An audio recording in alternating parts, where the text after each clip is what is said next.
ایک جوان کا واقعہ کہ میں پہلے عرض کر چکا ہوں بہرحال کہیں اور مجالس میں، کہ وہ ایک عالم دین کے ساتھ تھا، ایک شخص کے ساتھ زیارت کا سفر کر رہا تھا، رستے میں نماز کا وقت ہوا تو اس نے برابر والے سے کہا، بعض کتاب میں عالم دین ہے، بعض میں کوئی شخص ہے، کہا کہ اگر آپ نہیں پڑھ رہے تو میں فوراً نماز پڑھ کر آ جاؤں۔ تو انہوں نے اس کے حلیوں کو دیکھا تو اس کا حلیہ ظاہراً ایسا نہیں تھا کہ آپ بولیں گے اول ٹائم پہ نماز پڑھے گا، یعنی ایسے کپڑے، لباس، جینز پہنی ہوئی، بالوں میں جیل لگی ہوئی۔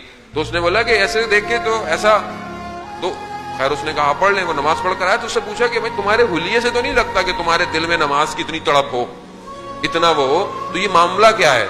تو اس نے بتایا کہ میں کچھ عرصے کے لیے اپنی ڈگری کرنے کے لیے فرانس چلا گیا اور پیرس میں رہتا تھا، لیکن گھر بہت مہنگے تھے، رہائش بہت مہنگی تھی، تو میں نے رہائش کچھ فاصلے پر رکھی ہوئی تھی، 1-2 گھنٹے کی فاصلے پر شہر سے باہر۔ تو کہتا میرے 2 سال گزر کر میری ڈگری کے آخری ایگزامز تھے، تو ایک ہی بس تھی جو صبح ہمارے ٹاؤن سے جاتی تھی، تو میں اس میں بیٹھا، بس تھوڑی دیر چلی اور بس خراب ہو گئی۔ بس جب خراب ہوئی تو مجھے تھوڑی سی بے چینی ہوئی، لیکن وہ بس ڈرائیور لگا رہا مگر بس صحیح نہیں ہوئی۔ میں ہائی وے پہ آیا کہ شاید کوئی گاڑی گزرتی ہوئی مل جائے، تو مگر کوئی گاڑی بھی نہیں آئی۔ جب وقت گزر گیا اور ڈرائیور نے بولا کہ مکینک لانا پڑے گا، گاڑی صحیح نہیں ہوگی، تو کہہ رہا میرا اضطراب بڑھ گیا اور مجھے ہوا کہ میں اتنی جو محنت کی تھی وہ کہیں ضائع نہ ہو جائے۔ تو کہتا ہے میں سڑک کنارے بیٹھ گیا، اور جب میں نہیں آیا تھا یہاں تو میں نماز کا پابند تھا، لیکن یہاں آ کر تھوڑا میں سست ہو گیا، نماز میں کوتاہی کرنے لگ گیا۔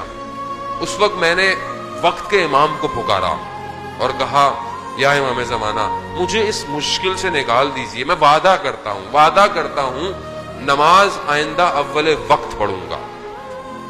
کہتا ہے میں نے جیسے ہی یہ اپنے ضمیر سے گفتگو کرتے ہوئے اپنے مولا سے توسل کیا تو میں نے دیکھا کہ اچانک سے کوئی شخص آیا اور اس نے ڈرائیور کو بولا کہ بس اسٹارٹ کرو۔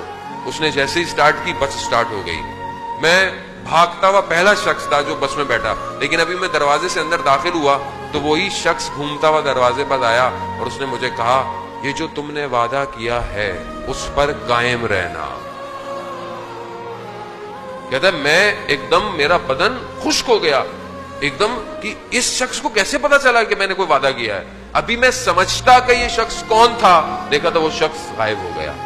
تو کہتا ہے وہ دن ہے اور آج کا دن ہے جو میں نے اپنے امام سے وعدہ کیا تھا میں اسے پورا کر رہا ہوں۔ عزیزان محترم، امام تک گفتگو برل آلریڈی میں لیٹ آیا اور آگے پھر ایک اور مجلس ہے، امام تک پہنچنا بہت ضروری ہے۔ عزیزان محترم، یہ جو محنت ہے آپ کی اور ہم لوگ اور جو بھی انتظامیہ کرتی ہے، ہر شخص اپنی ایک حصہ ڈالتا ہے عزاداری۔ آپ کا آنا خود ایک بہت بڑا حصہ ہے عزاداری کو قائم رکھنے کے لیے، ہر شخص کا ایک حصہ ہے۔ اس سب کا اجر جو ہے وہ امام کی نصرت ہے۔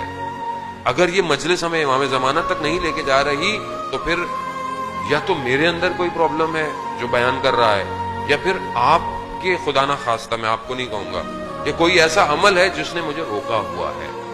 ہمیں امام تک پہنچنا ہے عزیزان محترم۔ یہ جو صفتوں کے اندر خوبیاں ہیں یہ خدا نے ہمیں عطا کی۔